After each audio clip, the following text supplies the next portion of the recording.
Olivia Peters walked out of the nightclub with nothing but a soaked waitress uniform and a canvas bag that smelled like cigarettes and spilled vodka. She had been thrown out 20 minutes earlier. No warning, no severance, just a shove into the rain and a door slammed shut behind her. She didn't know the man watching from the black SUV idling at the corner owned the building she'd just been evicted from.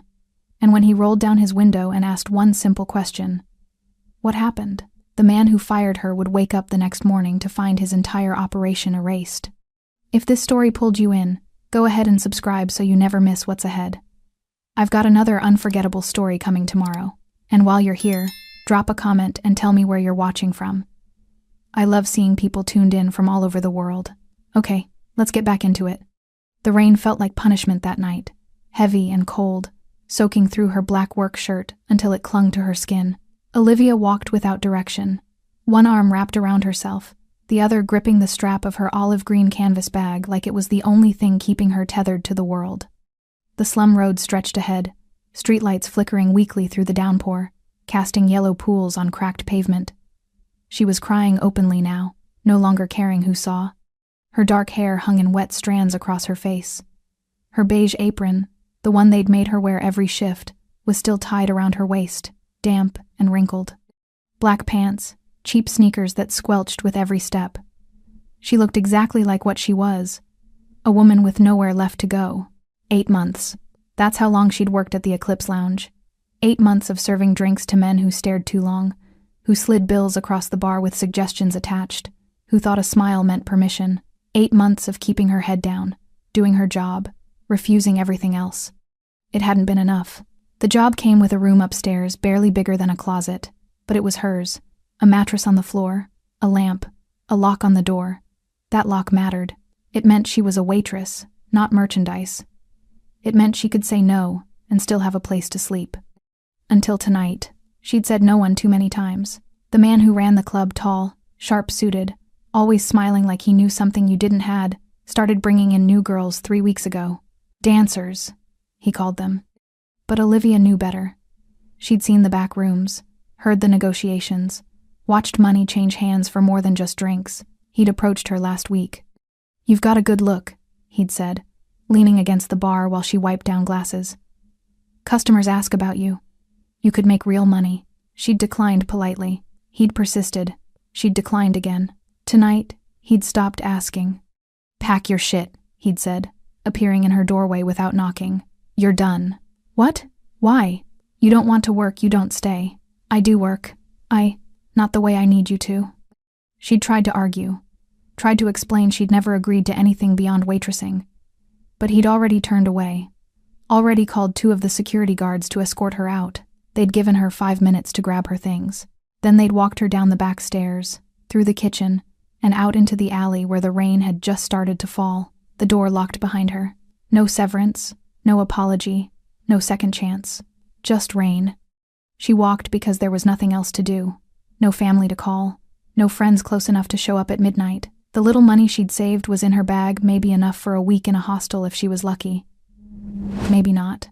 The streetlights overhead buzzed and flickered, some dead entirely, leaving long stretches of road swallowed by darkness. Cars passed occasionally, headlights cutting through the rain, but none of them slowed. This wasn't the kind of neighborhood where people stopped to help. Olivia didn't blame them. She kept walking, one foot in front of the other, rain streaming down her face, mixing with tears she'd stopped trying to hold back. Her throat ached.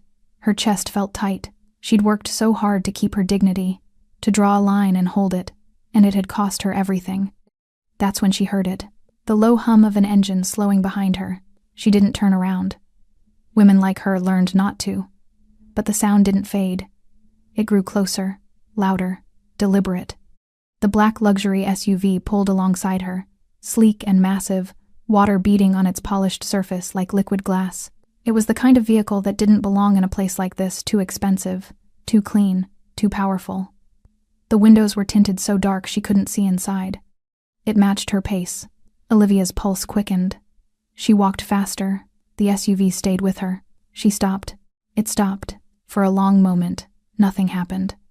Just the rain hammering the pavement and the quiet idle of the engine. Olivia stood frozen, soaked to the bone, bag clutched against her chest, heart pounding so hard she could feel it in her throat. Then the back window lowered. Slowly, deliberately. Inside sat a man in a tailored black suit, the kind of suit that cost more than she'd made in a year. His shirt was crisp white, unbuttoned at the collar, no tie. His face was angular, hardened, with dark eyes that didn't blink, didn't soften, didn't look away. He had the kind of presence that filled a room even when he was sitting still. Dangerous, controlled, unmistakably powerful. He didn't smile. He didn't lean forward.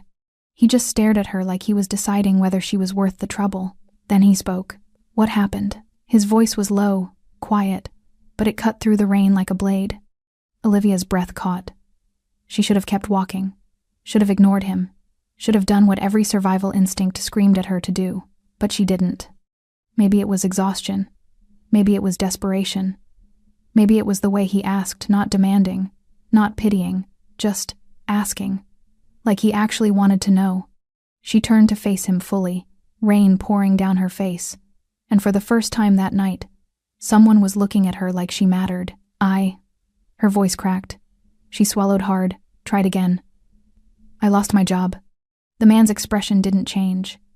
He studied her for another long moment, gaze moving from her soaked uniform to the bag in her hands, to the tears she couldn't hide. Get in, he said. Olivia froze. It was late. The kind of night that taught people not to trust strangers in expensive cars. But she was already soaked, already broken, already out of options. And something in his eyes told her that saying no to this man might be the last mistake she ever made. Olivia didn't get in the car. Not right away. She stood there in the rain, water streaming down her face, staring at the open door of the SUV like it was a trap waiting to spring. The interior was black leather, immaculate, dry. Warm air drifted out, carrying the scent of expensive cologne and something else, power maybe. Control. The man waited. He didn't repeat himself. Didn't coax or persuade. Just sat there with that unreadable expression, one arm resting casually on his knee, watching her make a decision. Olivia started, then stopped. I don't know you. No, he agreed. You don't. Why would you help me? His jaw tightened slightly. I haven't decided if I am. The honesty of it startled her. Most men lied. Promised safety, promised kindness, promised things they had no intention of delivering.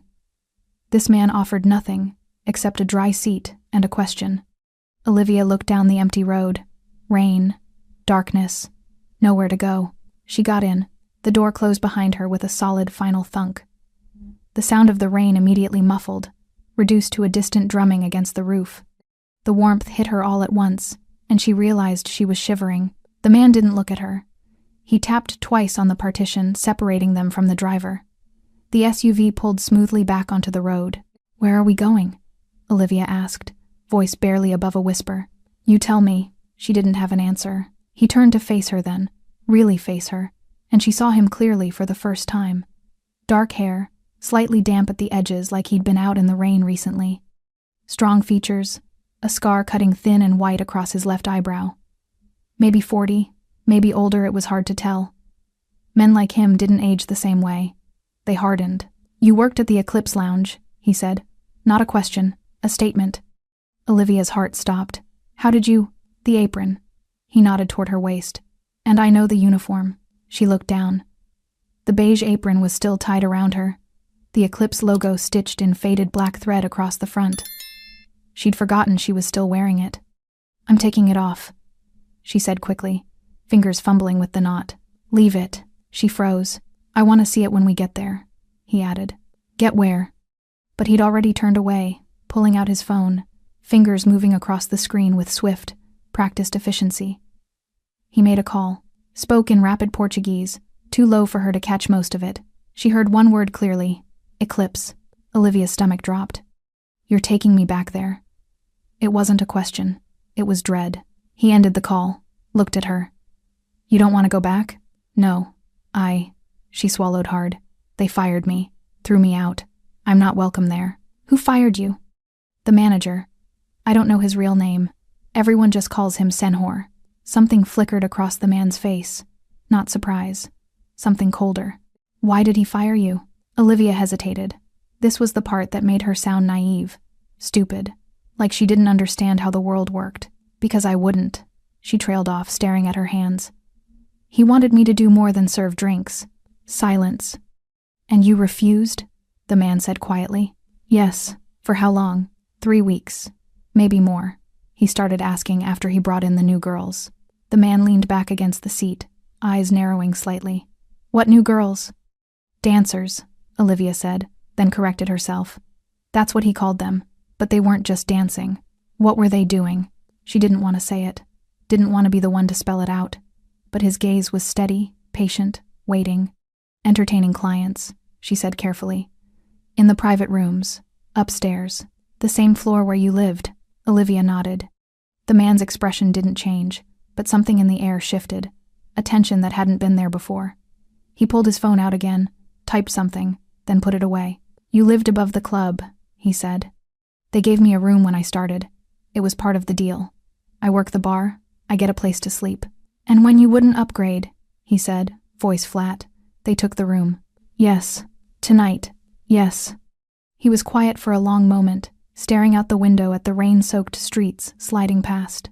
Olivia couldn't read his face, couldn't tell if he believed her, if he cared, if any of this mattered to him at all. Finally, he spoke. How long have you worked there? 8 months. Did you know what kind of place it was when you started? I knew it was a nightclub. I knew it wasn't. She paused, searching for the right words. I knew it wasn't safe, but I needed work, and they promised me I'd just be serving drinks. That's all I agreed to. And you kept that agreement. I tried. You succeeded, he corrected. That's why you're in this car. Olivia looked at him, confused. I don't understand. He didn't answer right away, just studied her with those dark, unreadable eyes. Then he leaned forward slightly, elbows on his knees, hands clasped. The Eclipse Lounge, he said slowly, is not just a nightclub. I know. No, you don't. His voice dropped lower. It's a front. Money moves through there. Girls move through there. Things that shouldn't happen, happen. And someone is supposed to be making sure they don't. Olivia's throat went dry. Who? The man smiled, but there was no warmth in it. Me. The word hung in the air like a blade. Olivia's hands tightened around her bag. She didn't know who this man was, but she suddenly understood why the SUV was so expensive, why his suit fit like that, why people probably crossed the street when they saw him coming. You own the Eclipse, she whispered. I own a lot of things, he sat back. The Eclipse is one of them. And if what you're telling me is true, then someone has been running my business like it's theirs. It's true, Olivia said quickly. I swear I'm not lying. I know you're not. How? He gestured toward her. Because you're still wearing the apron. Because you're soaked and crying and you have nowhere to go. Because women who lie don't usually end up walking alone in the rain. The SUV slowed. Olivia looked out the window and felt her stomach lurch. They were back. The Eclipse Lounge rose in front of them, neon lights reflecting pink and blue across wet pavement. Music thumped faintly through the walls. People clustered near the entrance, smoking, laughing, oblivious. I can't go in there, Olivia said, panic rising in her chest. Please, he'll do nothing. The man opened his door. Stay close to me. Don't speak unless I tell you to. Why are we here? He looked at her one last time before stepping out into the rain. Because I want to meet the man who thinks he runs my club. Olivia didn't move. The man stood outside the SUV, rain already darkening the shoulders of his expensive suit, waiting. The door hung open. Music from the club pulsed through the night air, bass heavy, relentless, the kind of sound designed to drown out conversations people didn't want heard. I can't, she said again, quieter this time. He leaned down, one hand on the doorframe. You can, and you will. He'll recognize me. He won't do anything. The certainty in his voice was absolute. Not while you're with me. Olivia's hands trembled around her bag.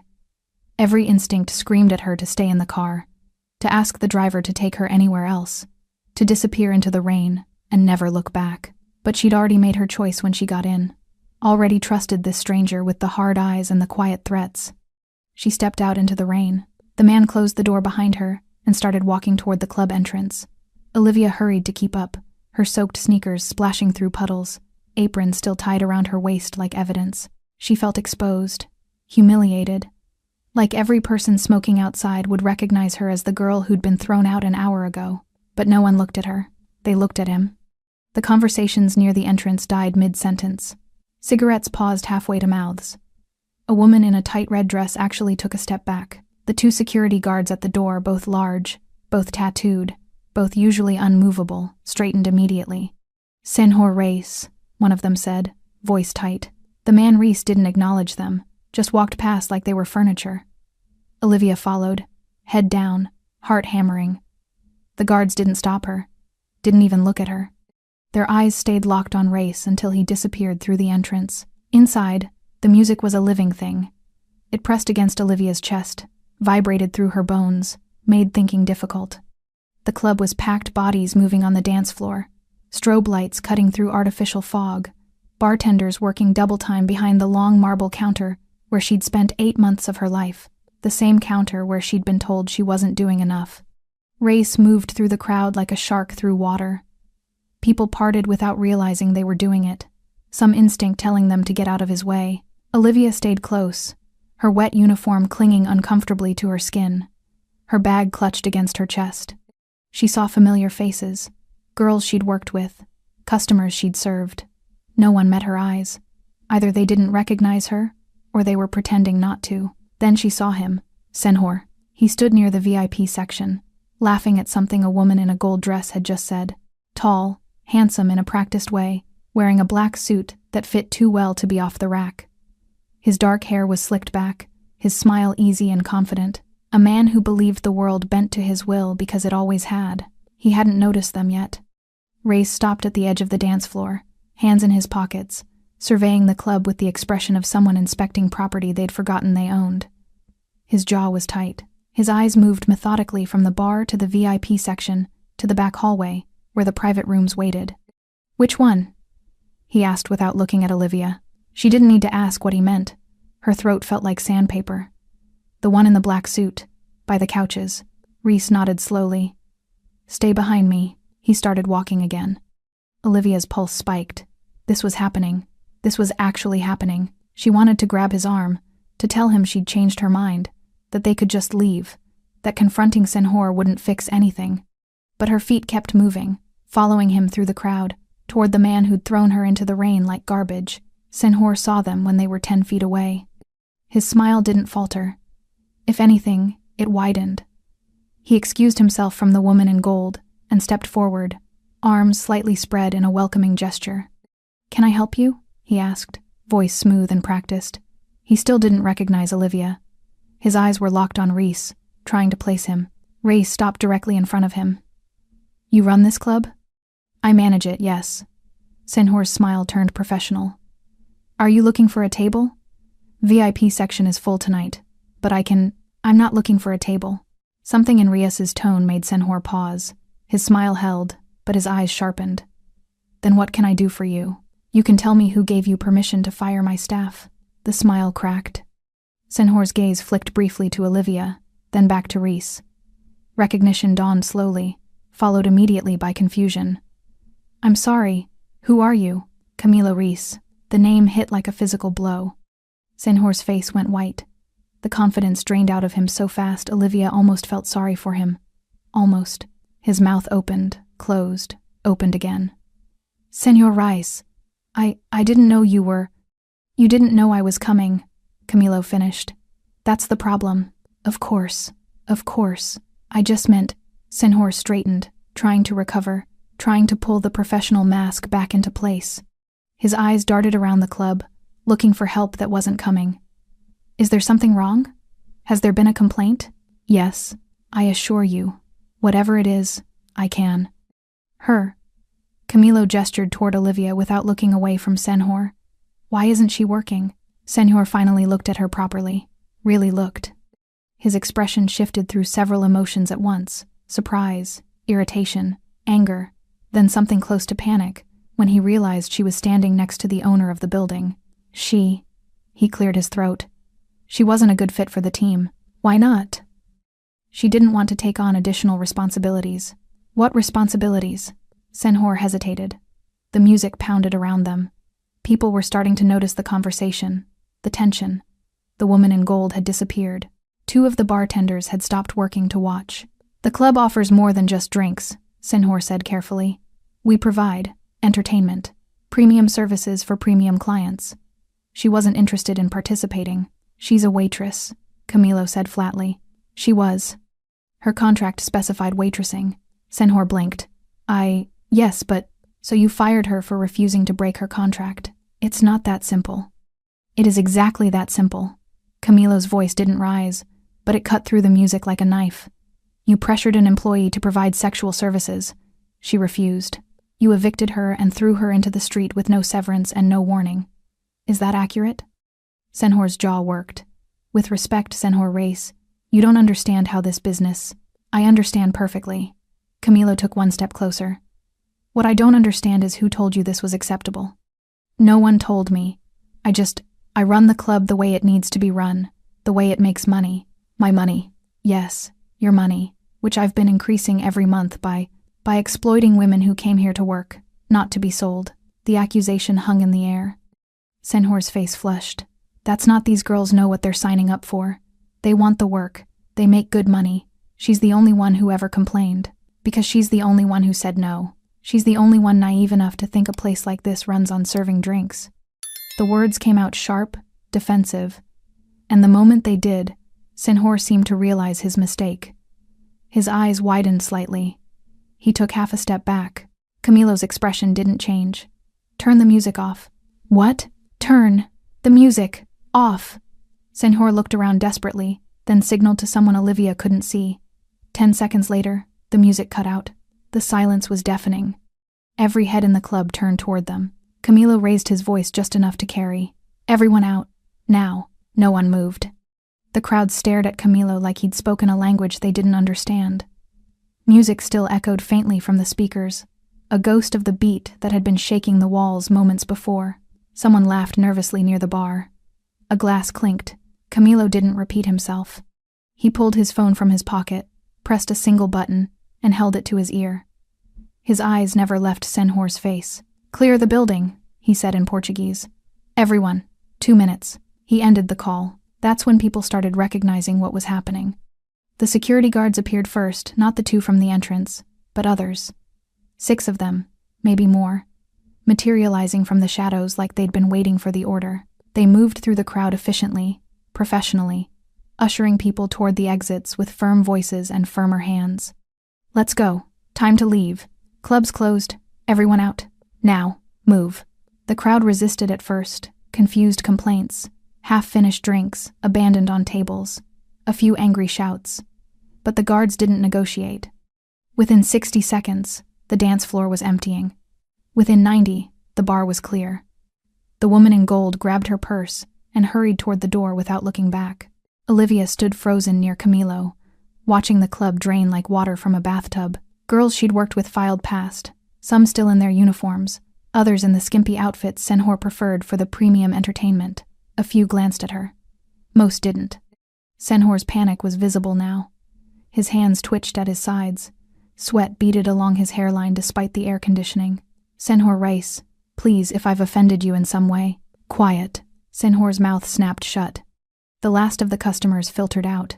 The guards took positions at each exit, arms crossed, expressions blank. One of them locked the front door from the inside. The click echoed through the now silent club. Camilo surveyed the empty space, the scattered glasses, the fog machine still pumping mist across the dance floor, the neon lights reflecting off mirrors and chrome. He walked slowly toward the bar, hands still in his pockets, taking in every detail. Olivia followed because she didn't know what else to do. Behind them, Senhor stood rooted to the spot, his confidence completely shattered. Camilo stopped at the bar, running one finger along the marble countertop. How much does this place make in a month? Senhor stammered. I approximately 200,000 reais, Senhor. Sometimes more, depending on. And how much of that comes from liquor sales? Silence. How much? Camilo repeated. Maybe. 30%. So 70% comes from the girls. Senhor swallowed hard. The entertainment services are very popular. High-end clients. Discretion guaranteed. It's a lucrative model that... I didn't ask for a pitch. Camilo turned to face him. I asked for numbers. 70%? Yes, approximately. And you pay the girls what percentage? 20% of what they earn, plus tips. 20% of money they earn for you by selling themselves. They're independent contractors. They choose their clients. They set their boundaries. It's all consensual. Camilo's laugh was cold. Except when it's not. Except when a girl says no and you throw her out. She wasn't one of the entertainers. She was an employee who had a contract, who did her job, and you punished her for not doing a job she never agreed to. Camilo stepped closer. Where's her room? Upstairs, 2nd floor. But her belongings are… Show me. Senhor looked like he might be sick. Of course, right this way. He led them toward the back hallway, past the bathrooms and the storage room, to a narrow staircase Olivia knew too well. She'd climbed those stairs every night for 8 months, exhausted and aching, just grateful to have a door she could lock. The 2nd floor was quieter, dimmer, a long corridor with doors on either side. Some were open, revealing small rooms barely big enough for a bed. Others were closed, sounds filtering through muffled voices, music, the rhythmic creak of bed frames. Olivia's chest tightened. She'd lived next to this, heard it every night.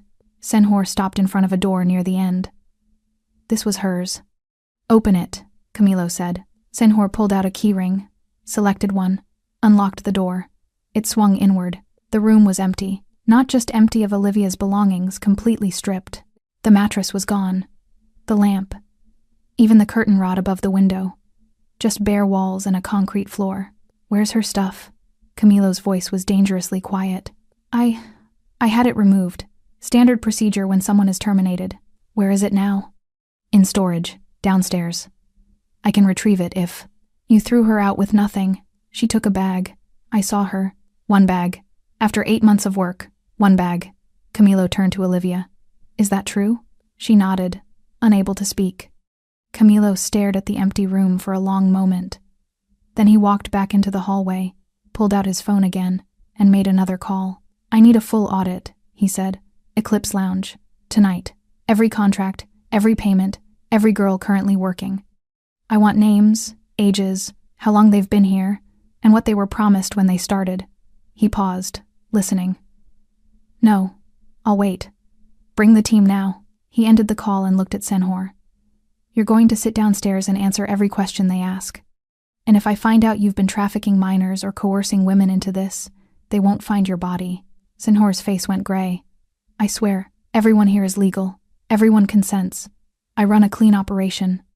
You run nothing. Camilo's voice was ice. You're a manager who forgot who he works for. And you're about to learn what happens when you abuse that position. He turned to one of the guards. Take him downstairs. Lock him in the office. He doesn't leave. He doesn't make calls. He doesn't talk to anyone until my people arrive. Yes, Senhor. The guard grabbed Senhor's arm. Senhor opened his mouth to protest, then thought better of it. He let himself be led away, shoulders slumped, the fight completely gone. When they were alone in the hallway, Camilo finally looked at Olivia. You lived here for 8 months. She nodded. Listening to that every night. He gestured toward the closed doors, the muffled sounds. Yes, and you still said no. I'm not, her voice cracked. I'm not that. I'm just a waitress. You're more than that. He said it simply, like it was fact. Most people break. You didn't. Olivia didn't know what to say. She felt hollowed out, wrung dry. Everything that had happened in the past 2 hours felt surreal. The rain, the SUV, the confrontation, watching Senhor crumble in front of the man he'd been stealing from. What happens now? She asked quietly. Camilo looked down the hallway, then back at her. Now I clean up the mess. And you decide what you want. What I want? You can't stay here. The room's gone. The job's gone. But you're owed 8 months of back wages for the work you refused to do, plus severance for illegal termination, plus compensation for emotional distress. He pulled out his phone, typed something. Call it 50,000 Rie, enough to start over somewhere else. Olivia's knees nearly buckled. 50,000, or, he continued, you stay. Help me figure out who else has been hurt here. Testify if needed, and I'll make sure you're protected while you do it. She stared at him. Why would you do that? Because you're the only person in this building who told the truth. He met her eyes. And I need to know how deep this goes. Outside, thunder rumbled. Inside, Olivia made a choice. I'll help. Camilo nodded once. Then let's go back downstairs. My people will be here soon, and you're going to tell them everything. The office was smaller than Olivia expected. Senhor sat behind a cluttered desk, hands folded in front of him, face pale. 2 guards stood at the door, arms crossed, expressions carved from stone. The room smelled like stale cigarettes and expensive whiskey, a half-empty bottle catching the light from the desk lamp. Camilo leaned against the wall near the window, watching the street below where black sedans were beginning to arrive. His people. The audit team he'd called. Olivia could see them through the glass, men and women in dark suits carrying laptops and file boxes, moving with the efficiency of soldiers. She sat in a metal folding chair across from Senhor, still wearing her damp uniform, apron tied at her waist like shame she couldn't shed. Her bag rested at her feet, everything she owned in the world. Camilo hadn't spoken in 5 minutes. The silence was worse than shouting. It pressed down on the room like weight, made breathing difficult. Senhor kept glancing at him, then away, then back again, waiting for something, permission to speak, permission to explain, anything. Finally, Camilo turned from the window. "How long have you worked for me?" he asked. Senhor cleared his throat. 3 years, Senhor Reese. And in those 3 years, how many times have I visited this location? This is the first time. The first time. Camilo let that sit. So you thought I didn't care what happened here? No, I thought I was doing what you wanted. Maximizing profit, growing the business, by turning it into a brothel. It's not a brothel, Senhor said quickly. It's a gentleman's club with additional services, high-end, discreet, completely legal. Legal. Camilo's voice was flat. You keep using that word, but legal doesn't mean right, and it doesn't mean authorized. I was given operational freedom. The previous regional manager said. I don't care what he said. Camilo pushed off the wall, crossed to the desk. I care what you did. How many girls are currently working the upstairs rooms? Senhor hesitated. 15, maybe 16. You don't know? Some come and go. They're independent. How many are under contract like she was? Camilo nodded toward Olivia. How many were hired to Waitress and then pressured into more? Silence. How many? Camilo's hand came down on the desk, not hard, but sharp enough to make Senhor flinch. I don't know. A few. Maybe 5 or 6. Started as staff and transitioned. Transitioned, Camilo repeated. That's a pleasant word for it. They wanted the work. The money is better. I didn't force anyone. Olivia's hands clenched in her lap. The lie was so casual, so practiced, like he'd told it so many times he believed it himself. She's sitting right there, Camilo said quietly. And she's going to tell me if you're lying. Senhor's eyes darted to Olivia. She held his gaze. There were others, she said. Her voice came out stronger than she expected. I wasn't the only one. There was a girl named Beatriz. She worked the bar with me for 2 months. Then one day she was upstairs. I asked her what happened. She said she didn't have a choice. That's not true, Senhor cut in. Beatriz came to me asking for more hours. I offered her an opportunity, and she accepted. She was crying in the bathroom the next week. Olivia continued. She said she needed the money, that you told her the bar wasn't making enough tips to keep her on full time unless she helped out upstairs. She's misrepresenting. Is Beatriz still here? Camilo asked. No, Senhor admitted. She left about a month ago. Left or was fired? She stopped showing up. Camilo's jaw tightened. He pulled out his phone, typed something, then looked at one of the guards. Find her.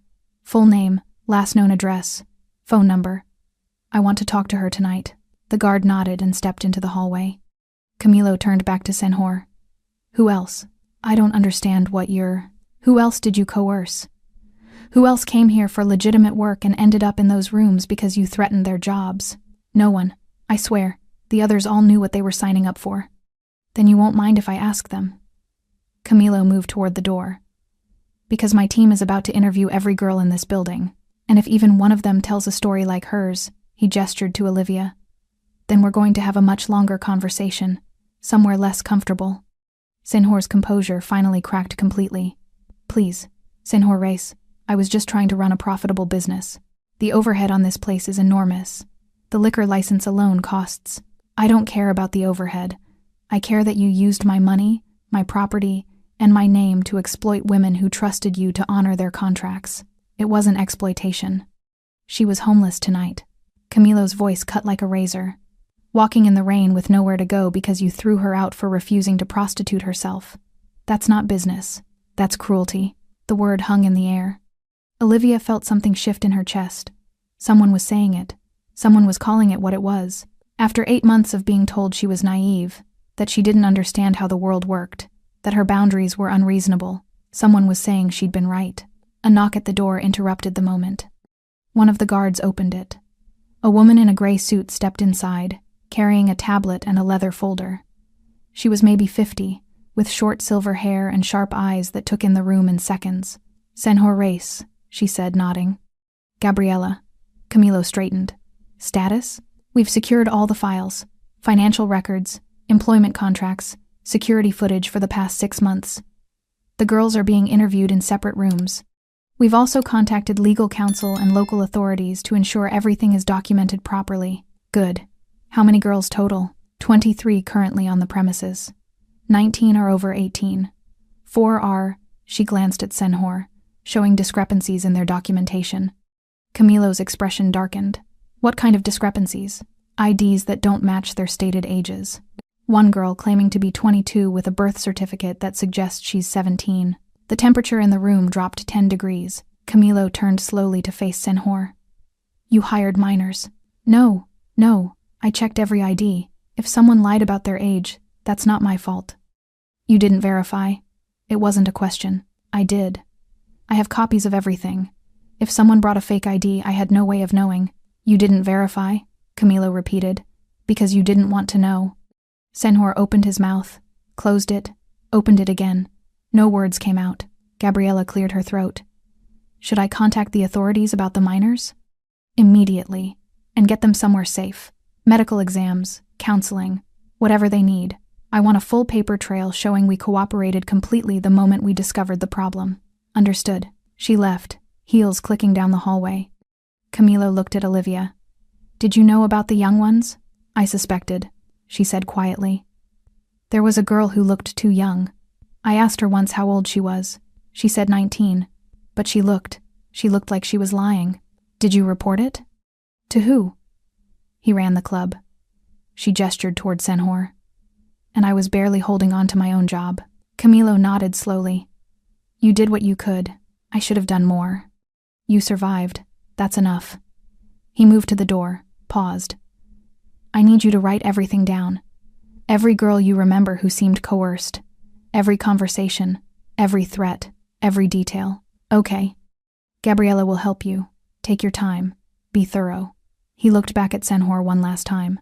"And then we're going to shut this place down. Permanently." Senhor's face went white. "You can't. This location generates. I don't care what it generates. It ends tonight." The interviews took 4 hours. Olivia sat in a small room off the main hallway with Gabriella, writing everything she could remember. Names, faces, conversations whispered in bathrooms and back stairwells. Girls who'd arrived hopeful and left broken. Girls who'd smiled through tears. Girls who stopped smiling altogether. Her hand cramped after the first hour, but she kept writing.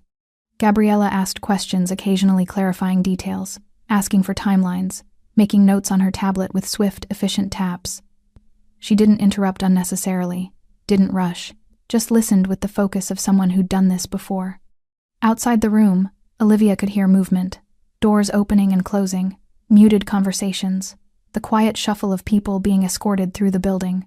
The girls were being interviewed separately, each one assigned a member of Camilo's team. No one was allowed to leave until they'd given their statement.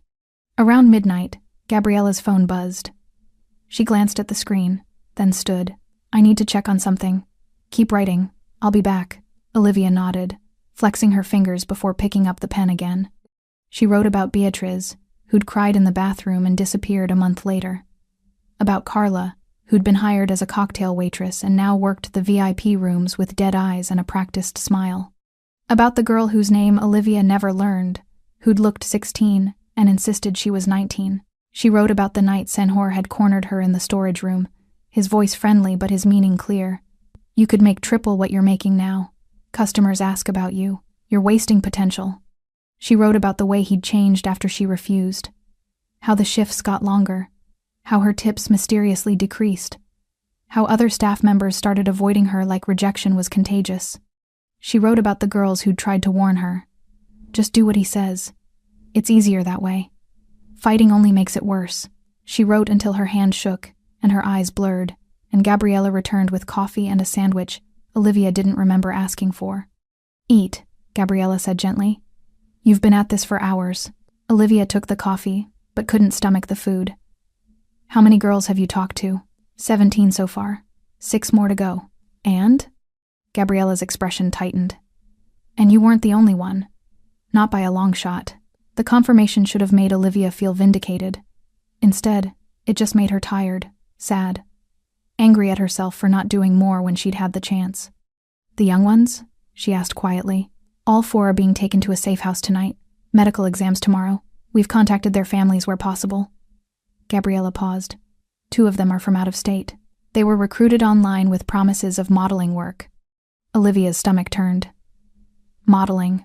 Standard trafficking language. They show up. Passports get held for safekeeping. Suddenly they owe money for housing and transportation they never agreed to pay for. Gabriella's voice was clinical, professional, but anger simmered beneath it. By the time they realize what's happening, they're trapped. Did Senhor know? He claims he didn't. But ignorance isn't a defense when you're running an operation like this. He should have known. He chose not to look. The door opened. Camilo stepped inside, still wearing the same suit, though his shirt was more wrinkled now, sleeves rolled to his elbows. He looked tired. Not physically, something deeper. The kind of exhaustion that came from seeing things you couldn't unsee. How is she doing? He asked Gabriella. She's been very thorough. We have enough to build a strong case. He nodded, then looked at Olivia. I need you to come with me. Her pulse quickened. Where? Upstairs. One of the girls is refusing to talk unless you're there. Olivia set down her pen. Which one? She wouldn't give her name. Just said she knew you. That you were kind to her. Olivia stood, legs stiff from sitting so long. She followed Camilo out of the room, down the hallway, past security guards and audit team members moving through the building like surgeons through an infected wound. They climbed the back staircase to the 2nd floor. The hallway was different now. Empty. Quiet. Doors stood open, revealing rooms in various states of disorder, unmade beds, scattered clothing, makeup kits abandoned on nightstands. The girls had been moved downstairs for the interviews. What remained felt like evidence, proof of what this place really was. Camilo stopped at a door near the end, 3 down from where Olivia's room used to be. He knocked softly. It's Race. I have her with me. A moment of silence, then a small voice. Okay. Camilo opened the door. Inside, sitting on the edge of a narrow bed, was a girl Olivia recognized immediately. Young face, dark hair pulled into a messy ponytail, wearing an oversized sweatshirt that hadn't been part of the club's dress code. She looked up when they entered, eyes red from crying. Olivia, she whispered. Lucia. Olivia moved into the room, keeping her voice gentle. Are you okay? Lucia shook her head. They're asking me questions and I don't know what to say. I don't want to get in trouble. You're not in trouble, Camilo said from the doorway. We're trying to help. But I lied, on my application. I said I was 21, but I'm only 19, and if I tell them that, they'll know I used a fake ID and… Lucia. Olivia sat down beside her. You're not going to get arrested for a fake ID. That's not what this is about. Then what is it about?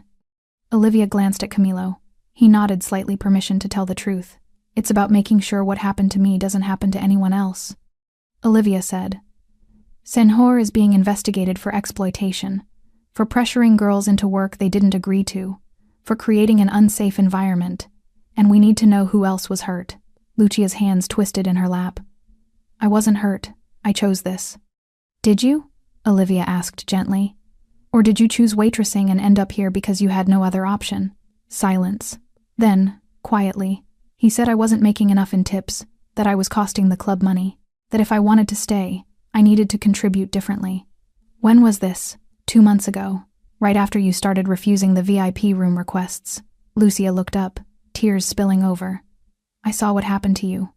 How he treated you after you said no. So when he came to me, I didn't fight. I just said yes. Olivia's throat tightened. I'm so sorry. It's not your fault. You were brave. I needed the job. I needed the money. My mom is sick, and I send money home every week. And if I lost this job, I didn't know what I'd do. Where's home? Camilo asked. Bahia. Small town. No work. That's why I came to the city. And Senhor knew this? Lucia nodded. He knew everyone's situation. He knew who was desperate, who had debts, who couldn't afford to say no. Her voice dropped to a whisper. That's how he chose. The room fell silent. Camilo pulled out his phone, typed something. When he spoke again, his voice was careful, controlled. Lucia, I'm going to ask you a question, and I need you to be honest. Did Senhor or anyone else in this club ever physically force you to do anything? No, not force, but what? But he made it clear that refusing wasn't really an option. That girls who didn't cooperate didn't last. And I saw what happened to the ones who tried to leave early. Their pay got withheld. Their references disappeared. One girl tried to report him and suddenly she couldn't find work anywhere in the city. He blacklisted her. I don't know what you call it. I just know she ended up going back to her hometown with nothing. Camilo's jaw tightened. He looked at Olivia. Did you know about this? I heard rumors, but I never saw proof. He nodded slowly, then focused on Lucia again. I need you to write down everything you just told me. Names of other girls who were coerced, clients who were abusive, anyone who helped Senhor run this operation. Can you do that? Lucia hesitated. What happens after? After, this place closes. Permanently. Senhor faces consequences. And you get paid everything you're owed, plus compensation for what was done to you. And then what? Where do I go? Anywhere you want. I'll make sure you have enough to start over. Somewhere safe. Somewhere far from here. Lucia looked at Olivia. Do you believe him? Olivia thought about the empty club downstairs. The audit team. The way Camilo had dismantled Senhor's confidence in minutes. The way he'd stopped his car in the rain for a stranger who had nothing to offer him. Yes, she said. I believe him. Lucia took a shaky breath. Okay, I'll write it down. By 3 a.m, the Eclipse Lounge looked like a crime scene. Not because of violence there had been none, but because of what the investigation had uncovered. File boxes lined the hallway outside Senhor's office. Laptops glowed on every available surface. Gabriella's team worked in focused silence, cross-referencing documents, flagging discrepancies, building a case that would hold up in any court. Olivia sat in the main club area, watching it all unfold. The neon lights had been turned off, the fog machine silenced. Without the music and the crowds and the artificial energy, the space looked smaller, sadder, like a stage after the performance ended. Camilo stood near the bar, phone pressed to his ear, speaking rapid Portuguese to someone who clearly didn't want to hear what he was saying. His voice was calm but unyielding, final. I don't care what the revenue projections were. I don't care what you approved 3 years ago. The operation ends tonight. No. There's no discussion. Because I own the building and I'm telling you it's over. He ended the call without waiting for a response. Gabriella approached him with a tablet. We've completed all the interviews. 23 girls total. 14 were hired under false pretenses or coerced into services beyond their original contracts. 4 are minors. The remaining 5 claim they entered the arrangement voluntarily, but 2 of those are showing signs of trafficking indicators. What kind of indicators? Debt bondage. One girl owes the club 30,000 reais for housing and training fees she says she never agreed to. Another had her passport confiscated when she arrived from Colombia. She hasn't seen it since. Camilo's expression darkened. Where are their documents? Locked in Senhor's desk. We found 12 passports. Only 6 match girls currently working here. And the other 6? Unknown. Could be girls who left. Could be something worse. The implication hung heavy in the air. Camilo set his phone down. I want forensic accounting on every transaction going back 3 years. Every payment to the girls. Every client charge. Every expense. If money is missing, I want to know where it went. Already in progress. But Senhor kept 2 sets of books, one official, one hidden. We're working through the encrypted files now. How long? Few more hours. Maybe less. Camilo nodded. What about Senhor? Still in the office. He's requested a lawyer. He can request whatever he wants. He's not leaving this building until we have everything we need. Gabriella glanced at Olivia, then back to Camilo. There's something else you should know. What?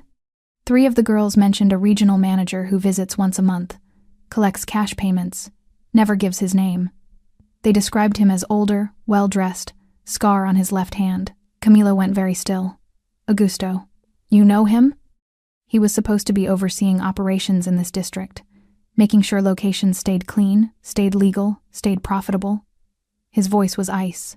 Instead, he was collecting protection money and looking the other way. Should I add him to the investigation? Add him to everything. I want to know every property he manages, every deal he's touched, every person he's compromised. If he's doing this here, he's doing it elsewhere. Gabriella made a note. This is going to be bigger than one club. I know. Camilo looked around the empty space. That's why it has to be thorough. If I clean one location and ignore the rest, I'm just moving the problem. I need to burn it all down and rebuild correctly. Olivia watched him from across the room. This was a man who'd built an empire. She could see it in the way his team moved, the way they deferred to him without question, the way a single phone call emptied a building. But he was also a man who'd stopped his car in the rain for a crying woman he didn't know. She didn't understand him. Maybe that was the point. Gabriella left to coordinate with the forensic team. Camilo walked over to where Olivia sat, hands in his pockets, exhaustion finally starting to show around his eyes. You should go home, he said. I don't have a home. He paused. Right, I forgot. It's fine. I can stay until… No, you've given us everything we need. The rest is just documentation. He pulled out his phone, typed something. I'm sending you to a hotel. Somewhere clean and safe. You can rest. I don't need charity. It's not charity. It's payment for services rendered. You've been working as a consultant for the past 6 hours. He showed her the phone screen. A bank transfer confirmation. 50,000 riel. That's what I promised. Plus another 20 for the interview assistance tonight. Olivia stared at the number. 70,000 riels. More money than she'd made in 2 years of work. I can't accept this. You already did. It's in your account. What account? I didn't give you my… Payroll records. Gabriella pulled them from Senhor's files. He tucked the phone away. Consider it back pay for 8 months of putting up with his abuse. Olivia's hands shook. This is too much. It's not enough, but it's a start. He gestured to one of the guards near the door. Raphael will take you to the hotel. Stay as long as you need. When you're ready to figure out what's next, call me. He handed her a business card. Heavy paper. Embossed lettering. Just a name and a phone number. What if I don't call? Olivia asked. Then you don't call. The money's yours either way. You don't owe me anything. Why are you doing this? Camilo looked at her for a long moment. Because you walked away from everything rather than compromise who you are. Most people don't have that strength. The ones who do deserve to be protected, not punished. I'm not special. You walked through the rain with nowhere to go rather than sell yourself. In my world, that makes you extraordinary. He stepped back. Raphael will take care of you. Get some sleep. We'll talk tomorrow if you want. Or never. Your choice.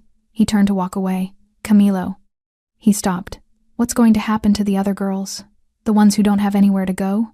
Same thing that's happening to you. Money. Housing assistance. Job placement if they want it. Therapy if they need it. No one gets thrown into the street. Not on my watch. Not anymore. And Senhor? Camilo's expression hardened. Senhor is going to learn that stealing from me is expensive. But stealing women's dignity? He shook his head. That's going to cost him everything. Olivia believed him. Raphael appeared at her side, young, professional, wearing the same dark suit as the other guards. Ready, Senhora? She stood, legs unsteady from sitting so long. Her uniform was finally dry but still wrinkled, still smelling like the club. She wanted to burn it. As Raphael led her toward the exit, Olivia looked back one last time. Camilo stood at the bar, phone to his ear again, issuing orders that would ripple through his entire organization, dismantling corruption, demanding accountability, burning down what was broken so something better could grow. He'd stopped for her in the rain, not because he was kind, though maybe he was, in his own way, but because he had standards. Lines he wouldn't cross, rules even powerful men had to follow, and when those rules were broken, he didn't look away. He acted. Outside, the rain had finally stopped. The sky was beginning to lighten, not quite dawn, but close. The city looked different in the pre-morning gray. Quieter, almost peaceful. Raphael opened the door to a black sedan, not the SUV from earlier, but similar. Clean, expensive, safe. The hotel is 20 minutes away, he said. You can sleep in the car if you want. Olivia slid into the back seat, her canvas bag beside her. 70,000 reais in an account she'd barely used. As the car pulled away from the Eclipse Lounge, she watched the building shrink in the side mirror. The neon sign was dark. The doors were locked. Inside, Camilo's team was taking it apart piece by piece. By tomorrow, it would be gone. And Olivia Peters' waitress, refuser, survivor, would wake up in a clean bed with enough money to start over, somewhere far from here, somewhere safe, somewhere chosen. Dawn broke over the city like a bruise, purple and gray, bleeding into pale yellow at the edges. Olivia woke in a hotel room that smelled like lavender and clean sheets. For a moment, she forgot where she was. Then the memories came flooding back. The rain, the SUV, Camilo's face in the shadows, the Eclipse being dismantled piece by piece. She sat up, checking her phone. 7:43 a.m. Missed calls from a number she didn't recognize. A text from Gabriella. Investigation complete. Call when you're awake. Olivia dialed. Gabriella answered on the first ring. How did you sleep? Better than I have in months. Good. Are you able to come back to the club? There's something Senhor Race wants you to see. 20 minutes later, Raphael was driving her back through morning traffic. The city looked different in daylight, less menacing, more indifferent. Just concrete and glass and people rushing to jobs that would drain them slowly. When they arrived at the Eclipse, Olivia barely recognized it. The neon sign was gone, just empty brackets and loose wires. The front windows were covered with official notices, citations, closure orders, seizure documents. A small crowd had gathered on the sidewalk, neighbors whispering behind their hands, trying to figure out what happened. Raphael led her through a side entrance. Inside, the club was a skeleton. The bar had been stripped, bottles removed, glassware packed, even the mirrors taken down. The DJ booth was empty, the VIP section dismantled. Workers in coveralls were pulling up the carpets, exposing stained concrete underneath. Camilo stood in the center of the dance floor, surveying the destruction like a general after a siege. He turned when Olivia entered. You came. Gabriella said you wanted to see me.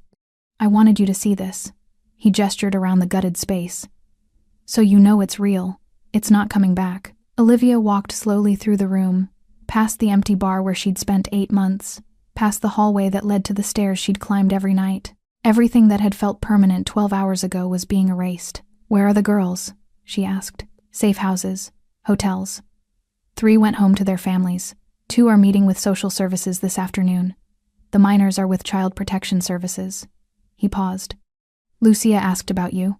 Wanted to make sure you were okay. I should call her. She'd like that. Camilo pulled out his phone, sent something. I just forwarded you her number.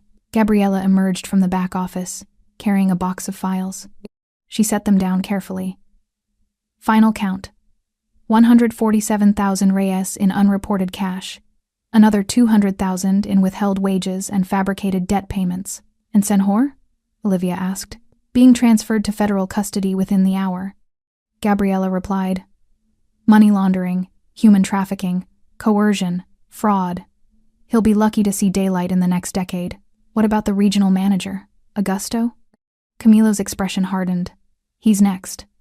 We've identified 6 other locations operating the same way, all under his supervision, all generating revenue through exploitation. 6?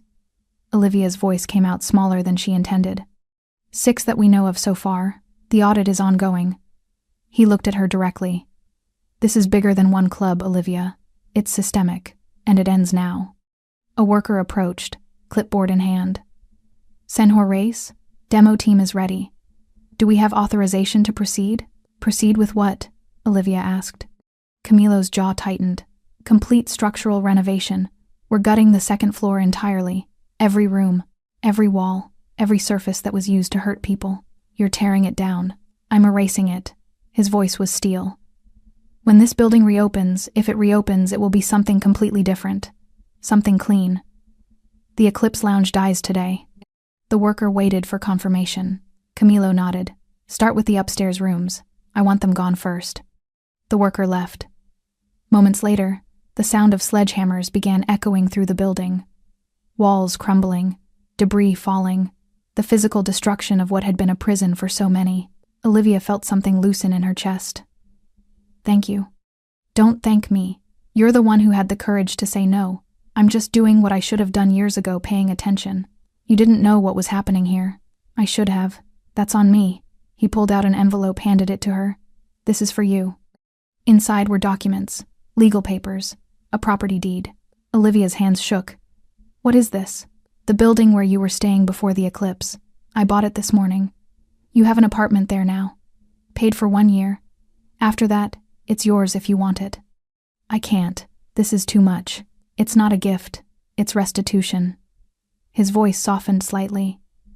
You lost your home because of my failure to monitor my own operations.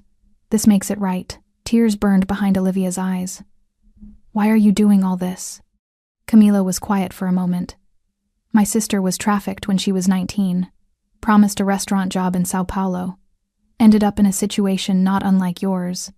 But she didn't have the strength to say no. And by the time I found her, he trailed off. I was too late. She's still alive, but she's not the same.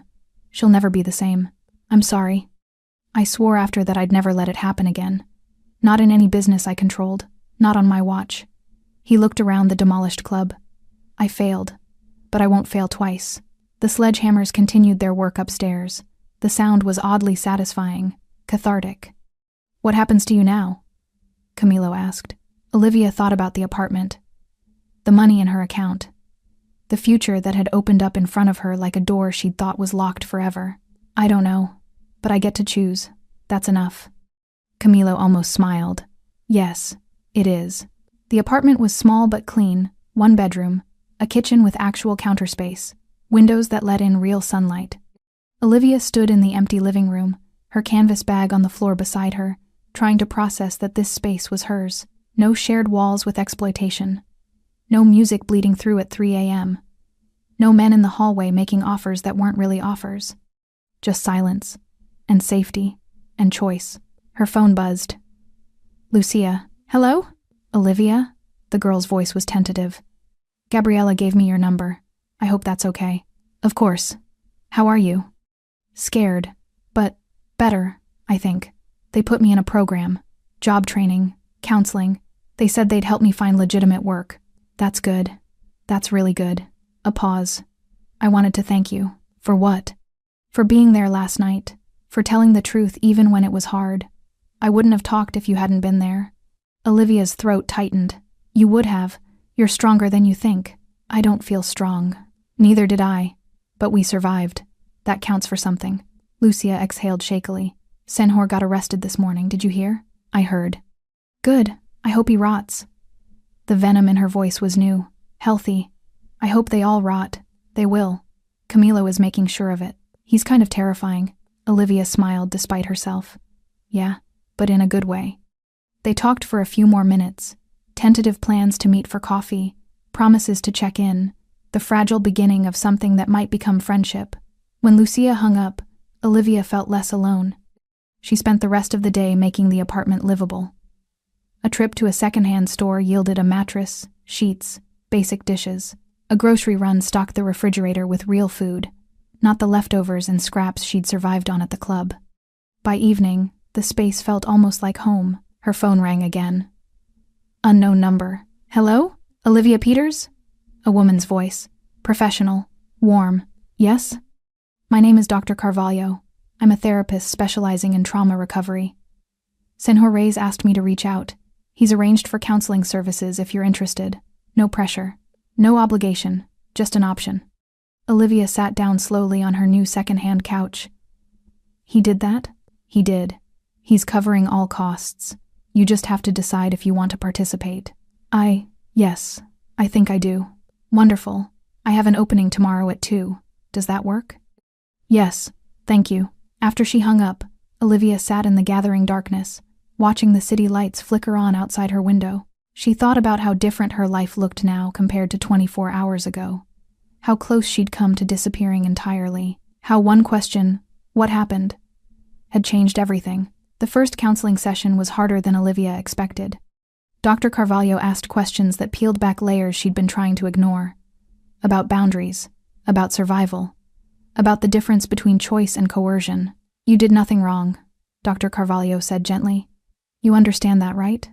Olivia wasn't sure she did, but she was starting to. She left the session emotionally raw but strangely lighter, like setting down weight she hadn't realized she'd been carrying. On her way home, she passed the Eclipse Lounge. The building was unrecognizable.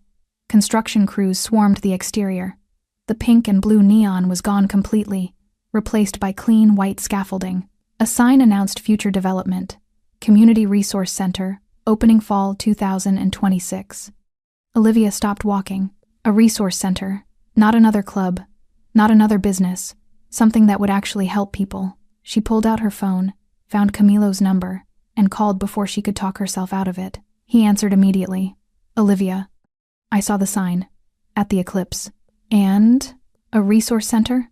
Job training, legal aid, counseling services, for people who need a fresh start. He paused. Seemed appropriate. It is. It's perfect. I'm glad you think so, because I'd like you to help run it. Olivia's breath caught. What? You know what it's like to need help and have nowhere to turn. You know how systems fail people.